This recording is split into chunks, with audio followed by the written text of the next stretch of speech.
Americans are frightened of China not because of anything China does, or even its more efficient SUVs or its infrastructure. The United States is frightened of China because it exists. It's the purest example of existential anxiety, which the word for which is dread. In other words, it's China by its very success and existence, which challenges this sort of foundational assumption of American collective identity that we're superior, exceptional.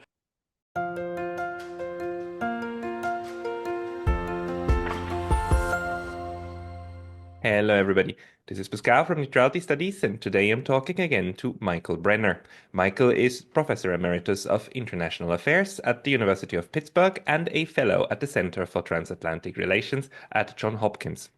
Michael, welcome back to the channel. Well, it'd be good to be back with you, Pascal. I'm looking forward to this discussion. Likewise, you always have like very good observations, and you recently told me in an email exchange that you had some new thinking on the connection between the internal politics Mhm. of the United States and its foreign relations. Why don't you tell us what you're observing? Well, let's jump into things, first of all, by depicting what's going on here in the United States. The United States is experiencing, in effect, a political turbulence, which sort of borders on the revolutionary, and it's shaking the republic to its foundations. Now, understandably, this phenomenon baffles many people, especially people who are responsible, for the leadership of other governments. Right? It's disorienting, it's confusing, it has introduced elements of great uncertainty. So let's try and put ourselves in the position of such leaders and assume that they are reasonable people, rational, and not disengaged from reality and not weighted down with their own, dogmas and stereotypic views of America and the rest of the world. I'm not sure, frankly, whether there are leaders in the collective West who deserve this characterization of being reasonable, rational, and down to earth and level-headed. But let's be charitable. And if that strains credulity, let's think in terms of other leaders who most certainly are, like Mr. Putin in Moscow and Mr. Xi in Beijing. I think the first thing to say is that the United States today, and particularly the government of the United States and the whole political system of the United States, is not what it historically has been. It is undergoing a transformation. And it's a transformation that touches on some of the fundamental characteristics. Right?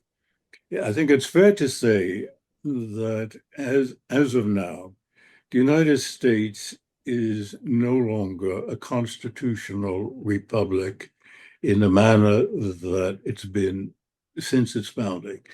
Not in every respect, but in major respects.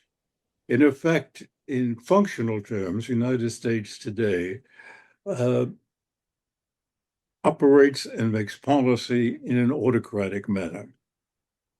And the principal autocrat, of course, is Mr. Donald Trump. And he has surrounded himself with the odd collection of cronies, Uh, some of them are quite frankly oddities, oddballs, and misfits who have no qualification for really holding high office.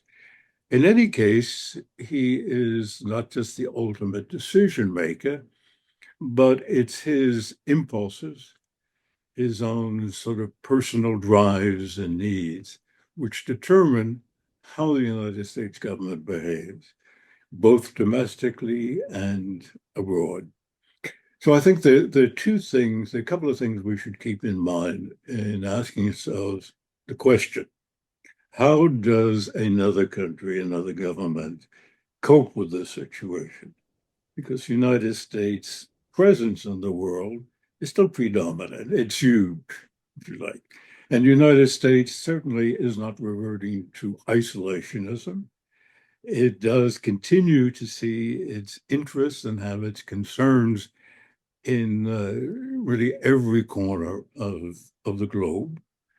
And it sees itself as having prerogatives to act and to intervene and to influence what's happening in every region of of the world. So I think the first lesson is do not assume the United States is reverting to some form of isolationism, some neo-isolation and isolationism. It is not. The other error to avoid is to try and sort of normalize the individual actions of the United States, whether it refers to economic matters like the draconian imposition of these extraordinary sort of tariffs, uh, whether it takes the form of hostility towards China manifesting itself in across the board antagonism, um, whether it manifests itself in its behavior in the Middle East, where it is confronting Iran. We can come back to that later, and is bound itself, as have previous American administrations, to the Israeli government and sort of fully backs the most extraordinary and draconian measures which it's taking, including the genocide in Gaza and now spreading through ethnic cleansing in the West Bank, as well as military action in Syria, Lebanon, etc. Uh, in this sense, that's the one example, of course, in which there has been a continuity in American policy. But it would be a mistake to assume that there is anything normal about what the United States is doing in these other spheres. And I think the beginning of wisdom is to recognize that the world is dealing with a Washington, if you like, which it has never known before. And it is dealing with an American sort of president who, in no sense, is normal. That is, his personality and character doesn't fit with the normal range of personalities that one would associate with a national leader, much less a president of the United States. You don't need to go too deeply into that, but in fact, Mr. Trump is what's called by psychiatrists a clinical narcissist, a particular form of narcissist, which is they call a malignant narcissist. And it expresses itself in his characteristic manner of intimidation, of bullying, of total self-regard and self-absorption, a total inability to empathize in terms of even understanding the motivations, thinking, interests of other parties. And so that's the reality of it. Now, we can talk in a moment about what this means specifically in terms of both individual American foreign policy initiatives and what it means more generally in terms of this administration's or this president's conception of the world and how it intends and is acting in the world.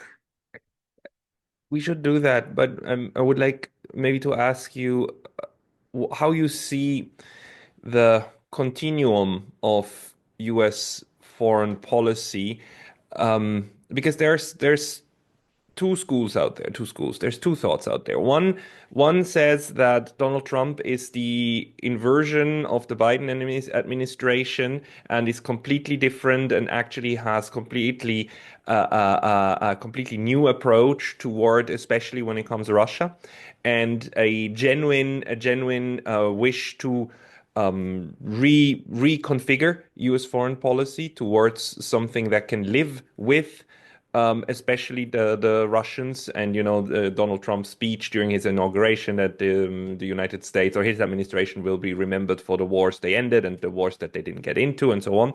Then there's the other school of thought, and this argument was made by another commentator on YouTube, Brian Berletic, that what we are seeing is just a different version of the continuity of agenda or continuation of agenda with a different a withdrawal, because the United States hit a brick wall when it came to Russia. The original idea of breaking up Russia didn't work. So you withdraw, you reload, and then you go again. And what we're seeing is just the cycle. We are in a different part of the cycle, and this is what the U.S. system produces.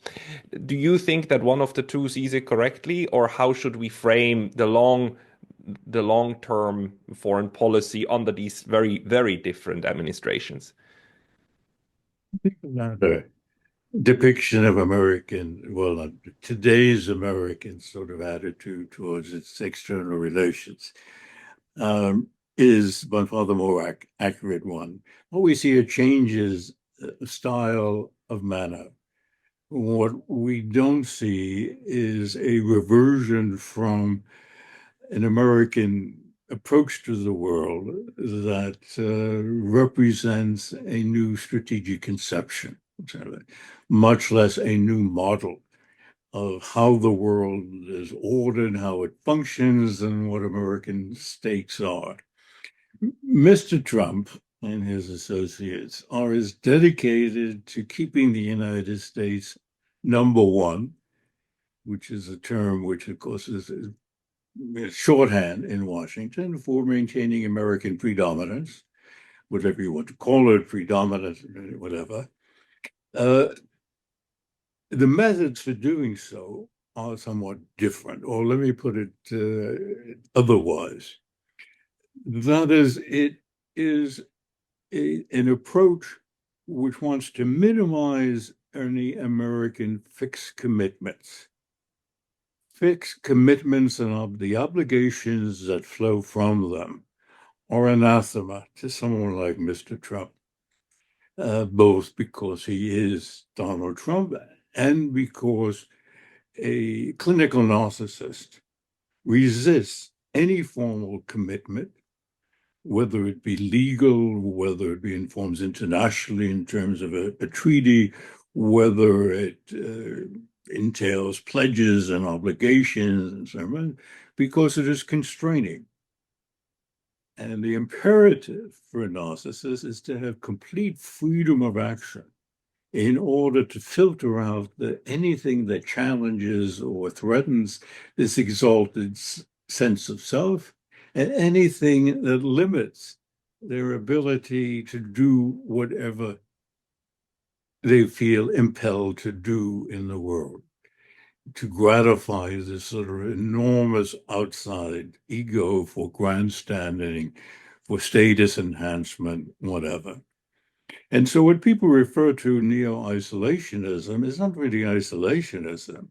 It's not even a calculated, because this is driven from strong forces within Mr. Trump's own subconscious, if you like, to avoid engagement, any sort of permanent engagement, and to maintain a complete sort of freedom of action. That's why he disparages NATO. That's why he feels no compunction about breaking any norms, any agreements when it comes to the conduct of international commercial or financial relations.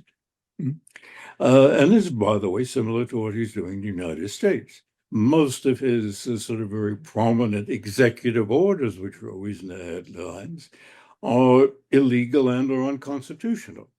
That does not faze him. and they're being challenged in the courts, but the courts themselves, in many cases, lack either the will or the force to thwart them, and to thwart his will entirely. Because for the federal judiciary to directly confront the President of the United States inevitably leads to a constitutional crisis, and they wish to avoid that. That's not the administration, the White House, it's the judicial authority. And of course, the Supreme Court itself has been overtly sympathetic to Trump, to the MAGA movement, etc. And so, therefore, federal and district courts and appeals courts don't have the lead that a Supreme Court can provide in encouraging to face up to and to challenge actions by the executive which violate the law or seemingly violate the law of the Constitution.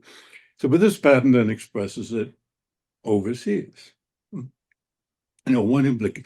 And of course, this is in a way, an exacerbation, accentuation of a trend in American foreign policy generally. Think over the last 25 years, how many international treaties the United States has withdrawn from, abrogated, or violated. Just about every arms control agreement with the then Soviet Union and reaffirmed with Russia has been broken, beginning with George Bush's ending of American participation and observance of the Comprehensive Test Ban Agreement. Now, of course, when it comes to commercial dealing, this Trump administration totally ignores the undertakings incorporated into the articles that constitute the World Trade Organization, which for all intents and purposes is dead. It's been tossed into the dustpan of history. Now, one implication of this for other governments is you cannot trust the United States at all. You cannot trust the word of a Donald Trump.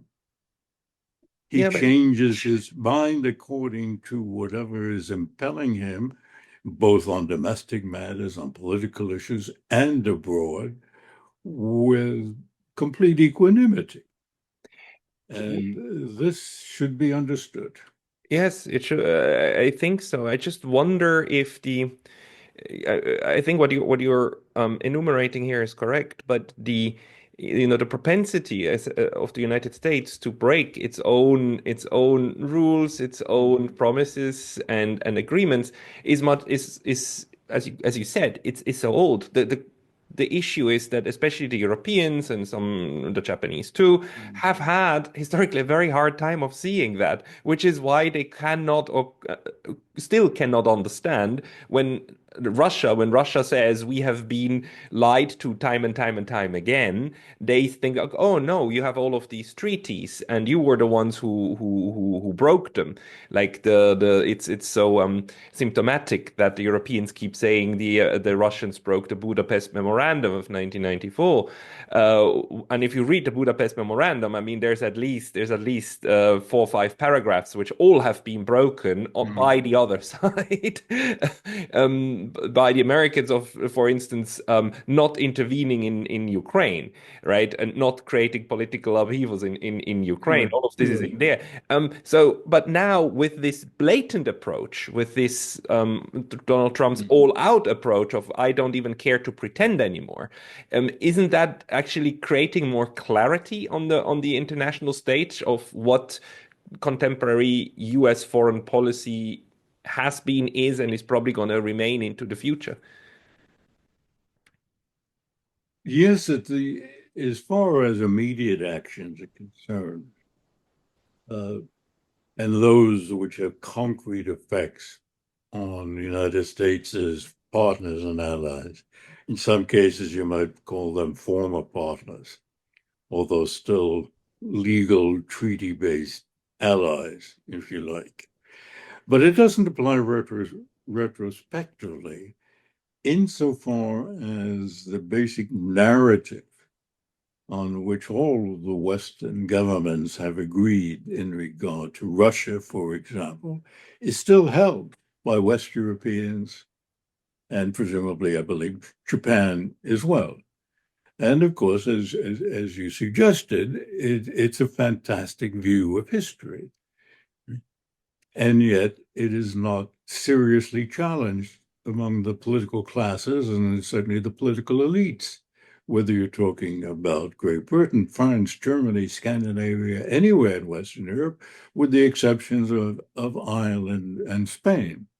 And so this entire history, whereby the United States has broken its word and broken treaty undertakings and has sought to undermine agreements between Russia and other parties, like the Minsk agreements, is a matter of historical records. But Europeans, West European leaders, refuse to recognize this. So you have this odd situation in which they have, let's say, sort of cleaned their lenses and see the United States in terms of its unilateral disposition and its self-centeredness, if you like, and its diminished interest in creating collective goods, public goods for the world system, once it becomes apparent that other countries might benefit from it, and the United States is denying itself some opportunities to fully apply its power. Well, they recognize this. They don't recognize some other features of their environment, like the relations with Russia, which are impinging just as strongly and affecting just as deleteriously European interests as Trump's tariff zone. I mean, to see Western Europe girding itself for a war with Russia suggests that these people are living in an utter fantasy world, totally disengaged from some reality. So it's as if part of the mental picture, if you like, is coming to terms with reality, while other dimensions of it clearly are not. In the discussion with you, we often circle back to psychology, but it's just something that I believe needs to be understood, because my main problem at the moment is that I fail to understand how others in the United States, in Europe, fail to understand the nature of, not the nature, but the reality of what is going on when it comes to these the the way that the United States in the general discourse, including the mainstream media, presents itself. How is it that it is well known and well understood and absolutely clear that the United States has all of these military bases everywhere in Europe, in Japan, and this is utterly clear, right? There's no question about it. And that at the same time, the United States then keeps talking about securing these bases, right? And when there's a threat because there's somebody attacks a U.S. military base in the Middle East, then this is proof that you need more of those. And I keep saying, like, you know how the Swiss don't get any soldiers killed in the Middle East? By not having soldiers in the Middle East. This approach is much saves many more lives than the US approach, but somehow the mainstream narrative seems all to center around the legitimacy of this imperial expansionism and the legitimacy of world domination. Again, like, not being isolationist means to support having military bases everywhere. But if any other power did that or even thought about it, in the case of China, China is constantly criticized for having soldiers in Djibouti. One base. Where does this come from? You're exactly right. So let's go back and just remember the United States was born with a belief in its exceptional character. Hmm? Right? And that it was predestined somehow or other by providence or by history, right, to lead the world from the longer path of of enlightenment, right? The United States, in that sense, always assumed that it had a status, a role, a position that was unique. Right? And of course, this became tangible over the course of the 20th century when American power grew enormously and grew relative to everybody else. And so, but it's built on that sense of the naturalness of American predominance is built on a foundation of American exceptionalism that goes back to the country's founding. Now the United States finds itself feeling vulnerable. Vulnerable in the sense that other parties, and China especially, right, is manifestly showing itself to be a threat to that fundamental conception of American exceptionalism and superiority. And that's very difficult for Americans to live with, both in strategic realpolitik terms and in terms of the country's national identity, right? And I can assure you that Mr. Trump and the collection of people he surrounded himself with share that conviction just as deeply as have other administrations. Right? But what does that mean? Let's come for a moment to Ukraine and Russia. Why have we seen a reversal of American declaratory policy, which we have, right? Mr. Trump back in actually in the campaign, so far as to say, yes, well, the Russians have a case, right? And they have reason to be concerned about expansion. And even at one point said that, the Ukraine leadership bears the main part of the responsibility for starting the conflict, all of which is true. He hasn't repeated those remarks since his inauguration, though. Where does that come from? Is it based upon a deep understanding of the recent history? No. Trump is an ignoramus in the literal sense. He has a very shallow, limited, and partial understanding of what's happened in the world and what is happening in the world. He doesn't read, he doesn't listen. Right? His view of the world is cast in terms of simplistic images, cartoon images, stereotypes, etc. He does pick up notions from people he talks to, and those people are not necessarily the most senior responsible foreign policy makers in administration. It can be almost anyone. He listens religiously and watches religious Fox News, and he picks up ideas from the various anchors, from the various commentators and the various guests, which is how he latched on to Mr. Hespeth, the odd choice for Secretary of Defense, because he liked some things he said as a Fox News host. And he's liable to change his mind depending on who he has spoken to last. And we've seen this evident in the last few weeks with regard to Ukraine and dealings with Russia. One doesn't know from day to day exactly what the American position, expectation, or conception of a desirable outcome is. What we've had is a number of loosely sketched schemes coming across, all of which center on the idea of a ceasefire. Why a ceasefire? For evident reasons, and not because it fits into some kind of well-developed reconfiguration in his mind, the administration's mind, of what the European security system should be. There is no such conception. He can't think in those terms very often. He doesn't think at all in coherent, logical terms. wanted a ceasefire because he decided, right, or felt that he would like to, in the short run, have a more normal relationship with Russia. Why? Well, for a couple of reasons. If you want to look at it in purely, rational terms, he, like most of Washington and the American foreign policy community, is obsessed with China.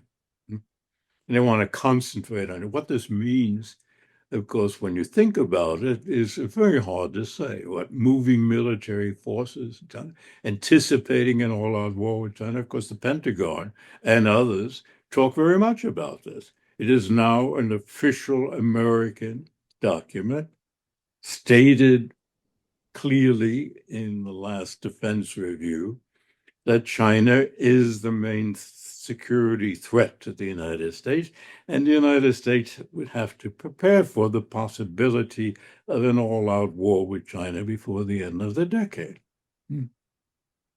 So somebody, but the United States doesn't have enormous forces tied up in Europe that it can transfer to the Pacific. Now you might say, okay, so what's the second? Well, if we want to look at it in logical terms, say, well, Ukraine absorbing so much attention, so much time, so much energy, that distracts us from dealing with a multidimensional China threat. Although where we found this kind of argument sort of unrealistic with the vast organizational and bureaucratic resources the United States government have, it could deal with two areas of concern, just as it did. It fought two wars in World War II, after all, with far more limited organizational and governmental resources. I think the main reason, but the other reason, which is probably the principal reason why Trump found it sort of relatively easy to rethink, not, well, I don't want to use the term rethink, to change course in dealing with Russia, is because he has a great respect for Vladimir Putin. And Trump, like all egomaniacs, in this case, an egomaniac who's also a clinical narcissist, they respect other strong men, right? Whether they're egomaniacs or simply strong and willful and effective. Because after all, Mr. Putin is no egomaniac. I mean, he's the model of, if you would think of it in psychological terms, of sobriety and seriousness. And in a way, it exalts his own self-image to deal man to man, face to face with someone like Putin. So he has no inhibition, certainly, about dealing with Putin. And he has a positive disposition to do so on the belief that he is a man he can talk with and deal with, make a deal with. And of course, Trump, if nothing else, is a deal maker. But because this is not built on any foundation, or not placed with any strategic conception, he comes up with a formula which is utterly unacceptable to the Russians. A ceasefire, which now means freezing everything in place, making some concessions to Russia. You can keep Crimea, and as is stated, although qualified now, you can keep the four oblasts of the older, Ukraine, which have legally been incorporated by Russia constitutionally into Russia, and that's it.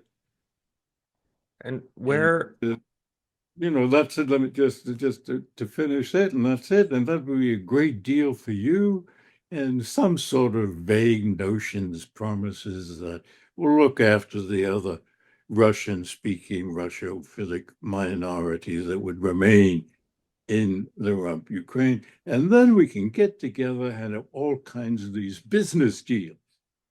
What the United States wants is renewed access to Russia's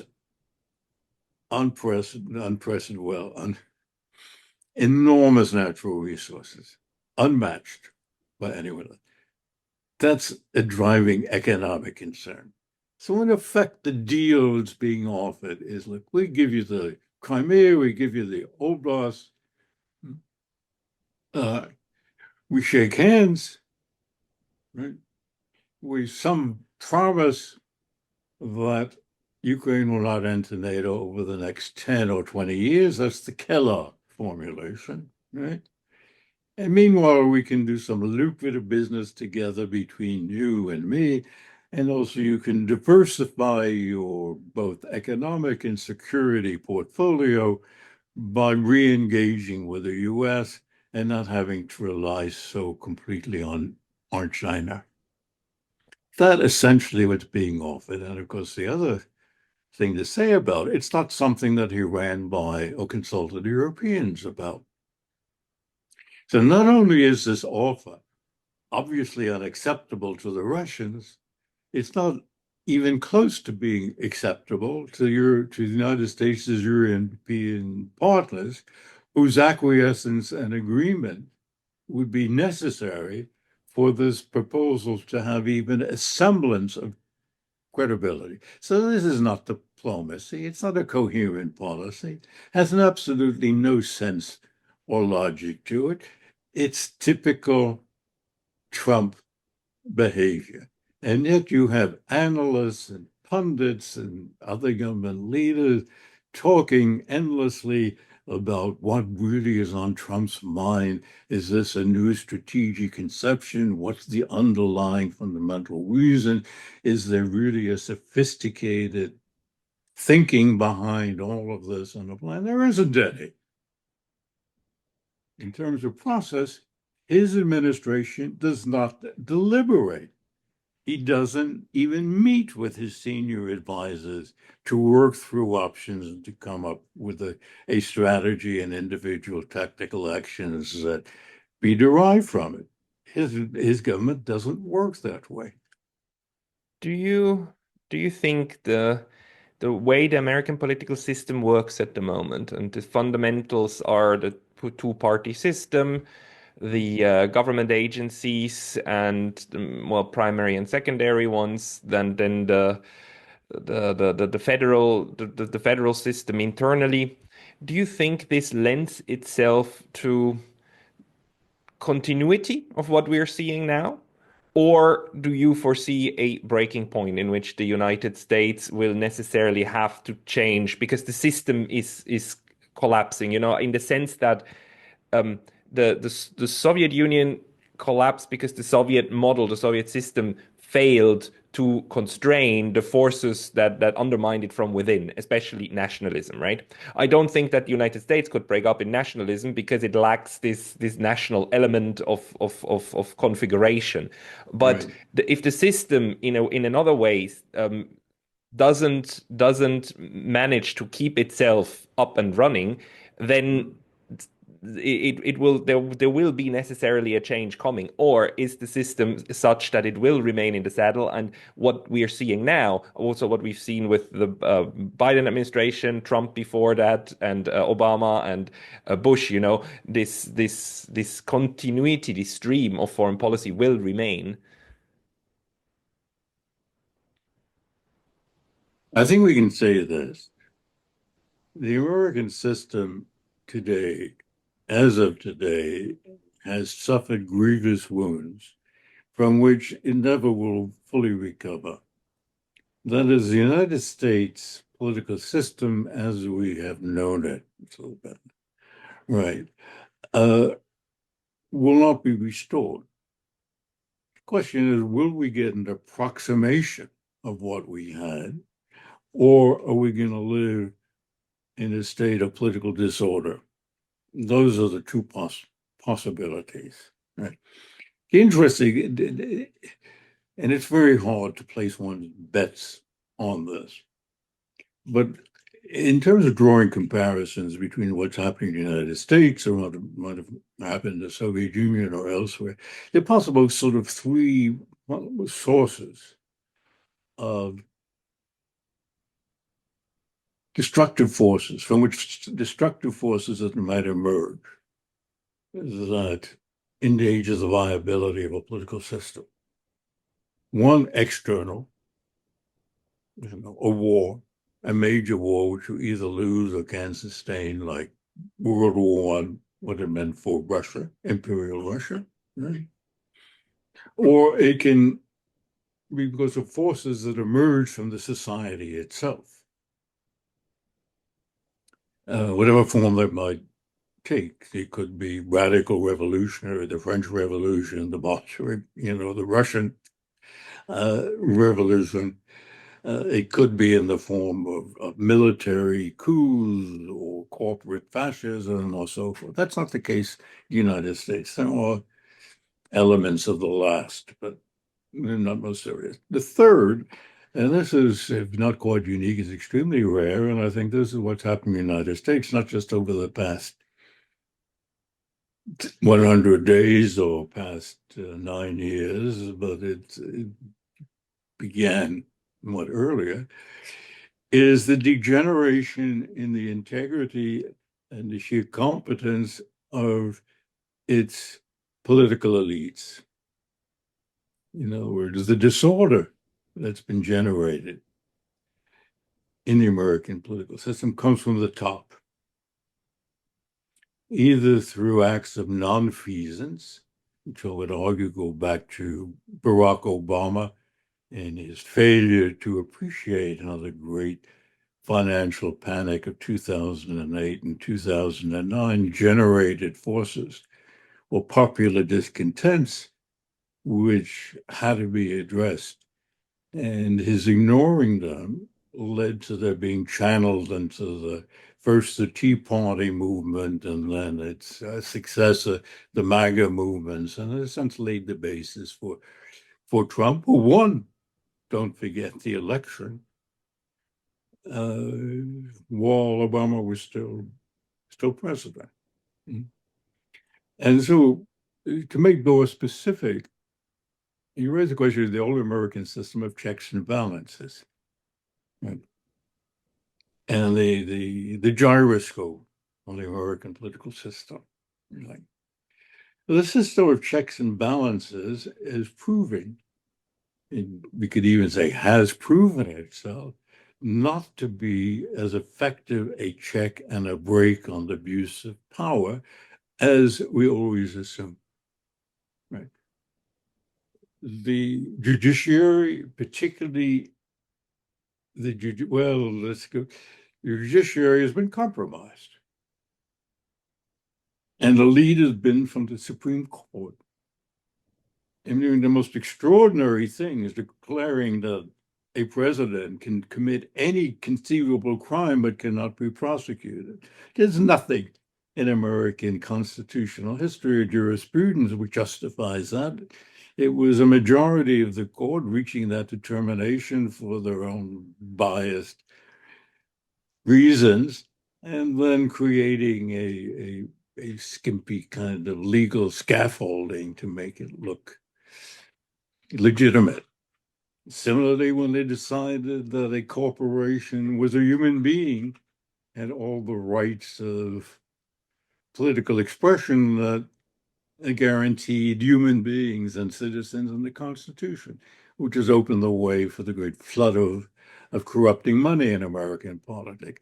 So yes, so the judiciary has not only been flawed, but has opened gaps in the system and certainly has not served on a check on the abuse. And what goes on in the states is related but other matter in state judiciaries. Second, Congress. Well, Congress has two characteristics now, which are unique in American history. One, the Republicans in Congress act and vote en bloc. They vote exactly the way the members of the Supreme Soviet used to vote in the old Soviet Union. No matter what issue comes up now, in the House of Representatives in particular, whatever it is, 221 or 221 congressmen are going to vote as the Trump wants them to vote, or maybe one or two might affect. And so even though they have the thinnest of margins, I think it's a 4-seat difference between them and the Democrats, right? They might as well have a 50-vote margin. The other peculiar characteristic, which has no historical precedent, is the feebleness of the opposition. The Democratic Party barely functions as an opposition, despite having as president somebody who is abusing his authority on a daily basis and calling into question the very integrity and viability of the American political system. The leaders of the so-called leaders of the Democratic Party in Congress, both in the Senate and the House, don't even go to a microphone to comment, much less to organize and marshal support for a comprehensive campaign to counter what's going on, not only regard to specific policy, but the whole frame of reference that is being imposed on the country by the Trump people. So, when the judiciary is compromised, and Congress, for the two reasons that I noted, is ineffectual, and you clear the way for the kinds of autocratic abuses we're seeing now, and we're going to see for the next 4 years. So what will remain of the American constitutional republic 4 years from now is an open question. And so here you have a unique situation in which the world's strongest power that has engaged itself and involves itself in the affairs of every region of the globe and and deals with almost every government, except North Korea's perhaps, right? It's not imploding, but is behaving in a completely erratic and unpredictable fashion.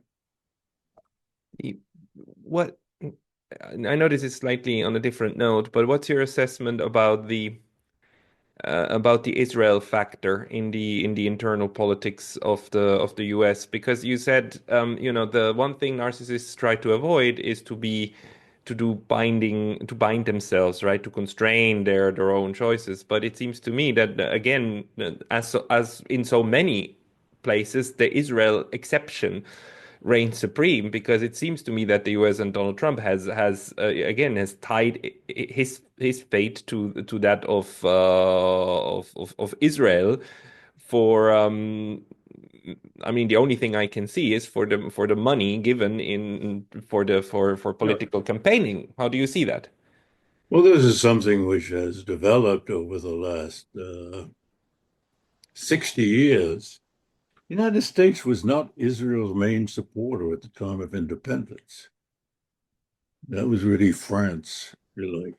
But that all changed beginning in the 60s. Israel is a senior partner in that relationship. It dictates the United States rather than the other way around.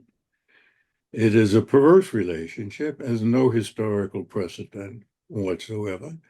The reasons for it are very complicated, and well, some reasons are complicated and some are simple. The complicated ones are in the realm of psychology and history, and it would be too much of a digression to try to go back into that.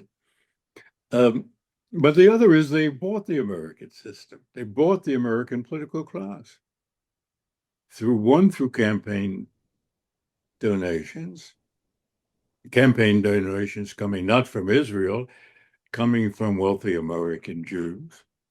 Yeah?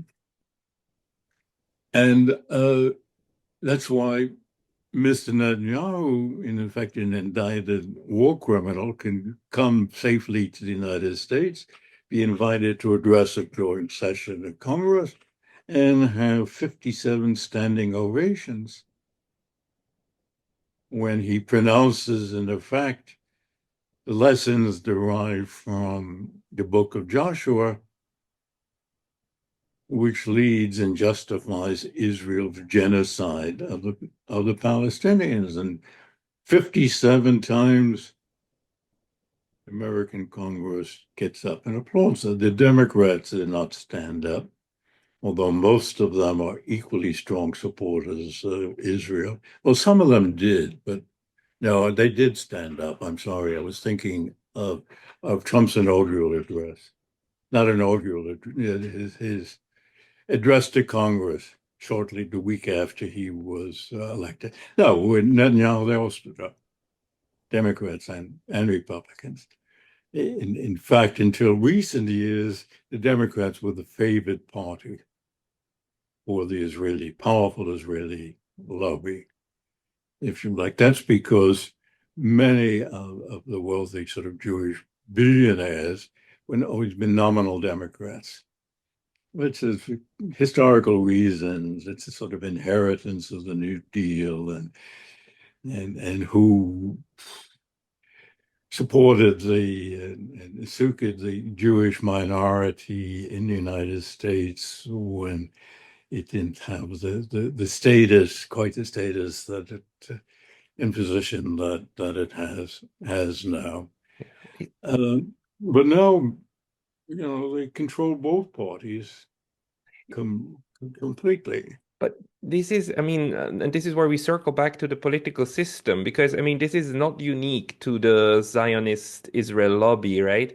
The phenomenon that US politics can be legitimately, legally bought is fundamental to the way that the political system works, right? Through the lobbying, through institutionalized lobbying, you've got the Israel lobby, but you've also got the weapons lobby. You've got, of course, the military industrial complex, which is one huge money money buys political influence scheme actually in several directions, and this is baked into the way how stuff works, especially if you compare that to how capital is not able to buy the political process in China. It's not, I mean, Vladimir Putin rooted that out, right?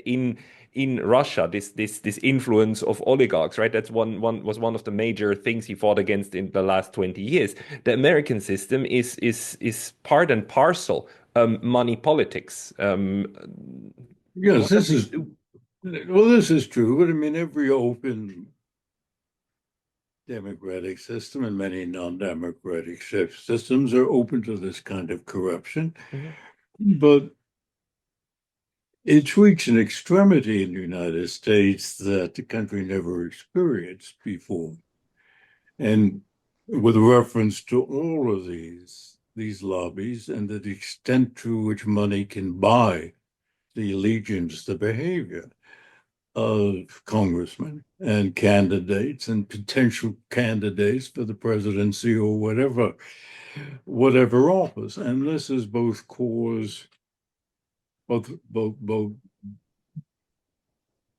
affect and reinforce the cause of the degeneration of American political culture.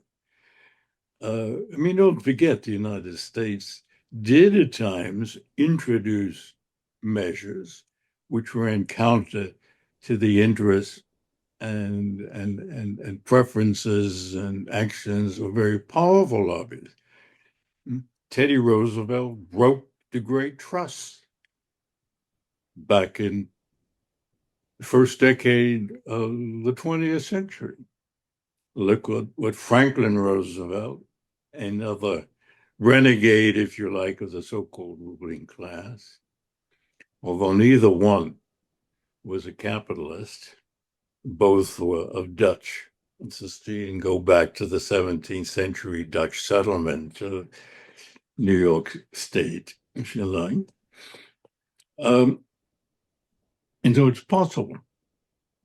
Look, you've got the civil rights revolution and legislation, despite the extraordinarily powerful, disproportionate influence of Southern representatives. senators back in the 1960s.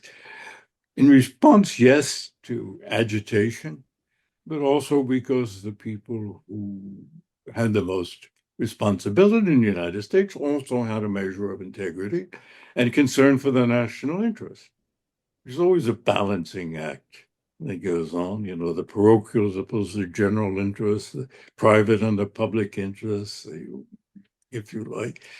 Now we're in a extreme condition in which the degree of sense of responsibility for the public welfare in Colombia, as against all kinds of particular and selfish interest, is diminished to a point, probably the lowest point in American history. So what you can say is, somebody has said, when a democratic system, constitutional, legally based democracy, begins to go to be corrupted, and to degenerate, it's first the software that goes and then the hardware.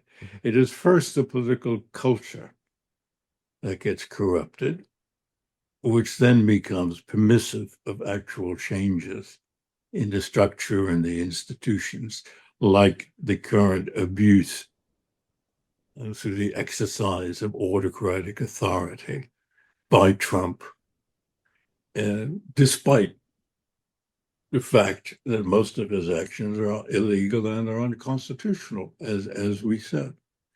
If you didn't have a degeneration in the software among Americans' political class over the past, whatever, few decades, you could not have had this, because the system probably wouldn't have been elected, and the system of checks and balances would have come in. And then the other constraint we didn't mention earlier, we talked about the judiciary, Congress, and so forth, is America's vaunted civic culture. Where is Americans' vaunted civic culture? This great plethora of institutions, churches, schools, trade unions, foundations. You can hardly hear a peep from them. Too many of them. So in a sense, I mean, your assessment is that this degeneration has progressed so far that it now allows the current state of politics to happen, right? So Right. And that current state of politics permits a Trump to get away with what he's doing. And so if we understand it in those terms, not as a predetermined, not as irresistible forces, it didn't have to happen this way. And much of the responsibility and blame for this lies with the Democrats and the Clinton and the Obama administrations and the Democratic leadership in Congress and so forth. But nothing is sort of predetermined. It's a complex interaction between irresponsible elites, distracted, self-centered citizenry, right? And the pursuit of wealth accumulation by powerful economic forces, all of which together have led us into the current plight. This is why, as I said a moment ago, it's very hard to see how the old system restore itself. yeah. The question is whether we survive as a viable, not as a country, survive as a country, whether we survive as a viable constitutional democracy capable of acting responsibly, not only at home, but in the world.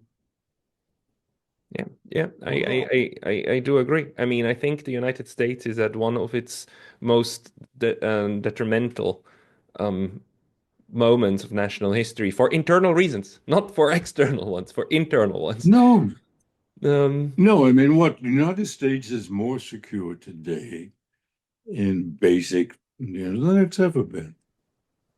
Even It's not self-sufficient economically, but let's remember American industrialization depended upon foreign capital, mainly British, in the 19th century, right? Uh, the American economy is more self-sufficient degrees than probably any other economy now, although wants to diminish its dependence on its external connections for reasons having to do with the United States' assault on it. But the United States economy is not really threatened by China. The United States leadership in certain technologies is, yes, of course, but it's more an existential threat. Americans are frightened of China not because of anything China does, or even its more efficient SUVs or its infrastructure. The United States is frightened of China because it exists. It's the purest example of existential anxiety, which the word for which is dread. In other words, it's China by its very success and existence, which challenges this sort of foundational assumption of American collective identity that we're superior, exceptional. We're born to be number one and always will be. And the notion of being in any sense ordinary is anathema. This is an interesting thought. The one thing that the US narrative and its entire political system cannot accept is being normal. Yes, is being ordinary. Even if you're still stronger in some sense military than others, or we won't be for long. Not that it has any practical meaning these days. I mean, people bandy about and run these war games of a war with China, totally disregarding that if you had a war with China, both countries would wind up using their nuclear arsenals and it would be all over for both of them. So Me. this is part of the escapist fantasy world people resort to. I mean, it's not just the Pentagon planners and so forth, but it's the think tank generals and the others. In effect, without realizing it, what they're doing unconsciously is rerunning World War II. Yeah. But China if you is Imperial Japan, and Russia is Nazi Germany. Of course, it's totally ridiculous. But Europeans, I might say, I don't know Japan really, uh, are as deeply entrenched in this totally fanciful world as Americans are, even if the underlying psychological impulses are not exact. Yeah.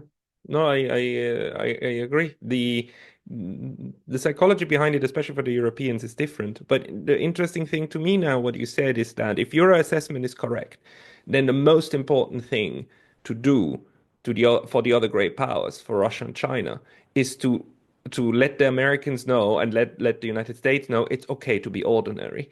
You can be normal and you will still be a valued and good member of the whole club, and we will everything will be fine. It's okay to be normal. If that sank in, then maybe there would be a chance for the US to let go of this. That's true, but as we know from individuals' psychology, external parties really cannot change the psychological makeup of individuals in trouble unless they are willing to change.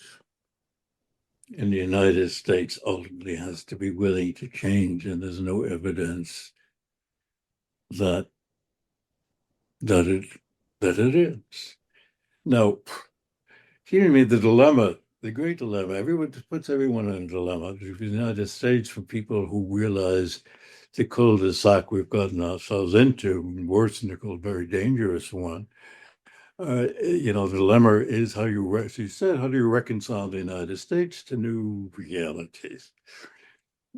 For the Europeans, well, I don't know. I think the Europeans, frankly, political elites of Europe are a lost cause. They're even worse than the Well, Americans. Like, so they, in I some mean, ways, well, they're incapable of thinking strategically at all because of three generations' dependence on the United States. And they've been, in effect, neutered by the United States without realizing it. But the interesting dilemma is for Russia and China. Neither one wants a confrontation with the United States. Neither one wants them. Neither one is an expansionist power in any conventional, traditional sense. Hmm? Russia is mainly defensive. China wants its place on the sun. China, historically, as you well know, uh, never placed great emphasis on seeking the domination and the control of other peoples. Yes, there were border peoples who were then integrated into China, if you like, culturally as well as politically.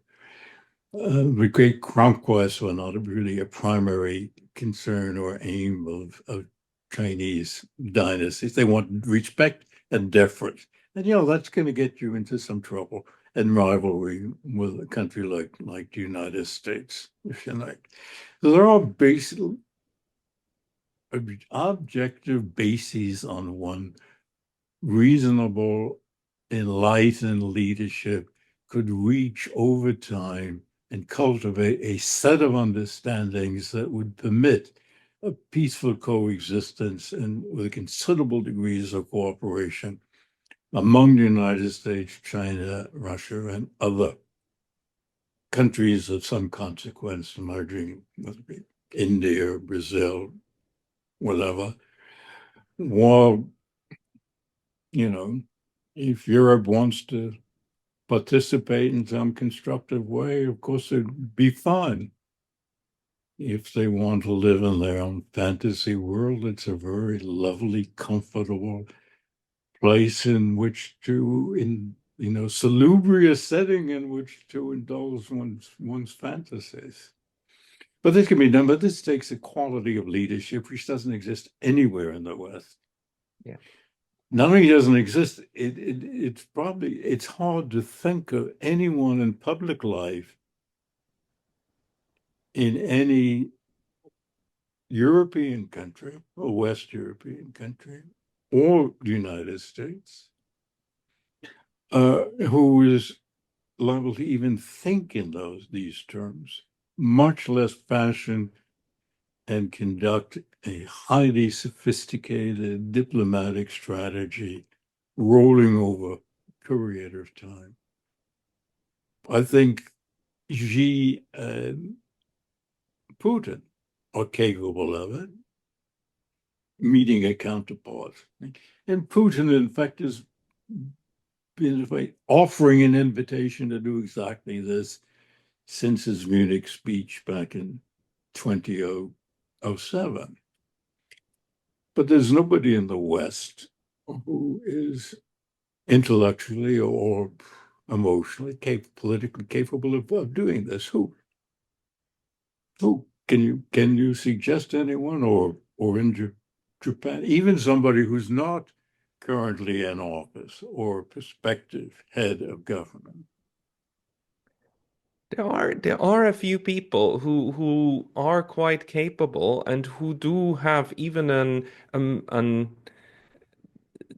more not a moral outlook, but a a consistent outlook of what's happening, but they've all been marginalized, sidelined, or kicked out. I mean, we've had this wonderful politician in the European Parliament, Claire Daly, and she's been a light of of realistic assessments and recommendations for the European Parliament. She's been kicked out together with her colleague Mick Wallace and others. There were. But these people are like badges, if you're like, they're really marginal. I mean, they're not Yeah. capable of organizing or leading a movement that's significant effect. You have some extraordinary people, of course, who appear on your program, whom you interview, and Americans, right? They tend to be over 70 years old. But you know, Some of this them is, are some I of think them that's, are over 80, and men of extraordinary ability and accomplishment. It's very hard to find their counterparts, either at the in the political realm or in terms of public intellectuals generally with that kind of stature who have some presence and status. And part of that is the fact that the absence, and part of it is due to the fact that they are suppressed if they appear. If there's evidence of such persons appearing, they're either ignored or they are suppressed. yeah, but this is a hallmark of a word that's coming up on my channel more and more by different people, a kakistocracy, right? That a kakistocracy, the rule of the least of the least competent, builds on the fundaments of a system that marginalizes and sidelines anyone who is competent. So it's built in.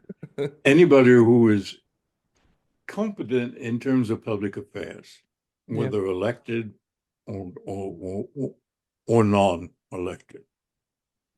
But that's I think that's a hallmark of contemporary Western society. Yeah.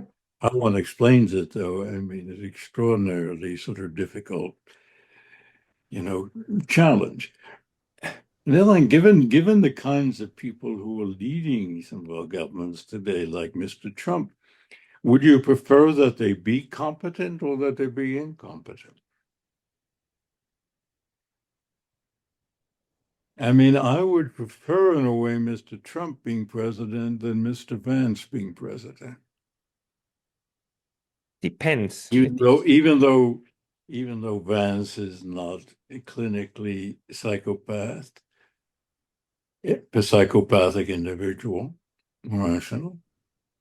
But anyway, that's an open, just throw that out. Well, I'll think about it. I'll think about it. I had some hopes with Mr. Vance for being a good thinker, even if I disagree with things he says. But I'll think about it.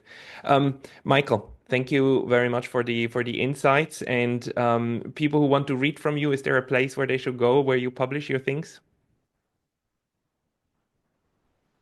Well, the things that I write, and I do write, as you know, quite often, in fact, until recently on a weekly basis, I send to a large personal list, and they're also picked up and reprinted in various electronic news sites.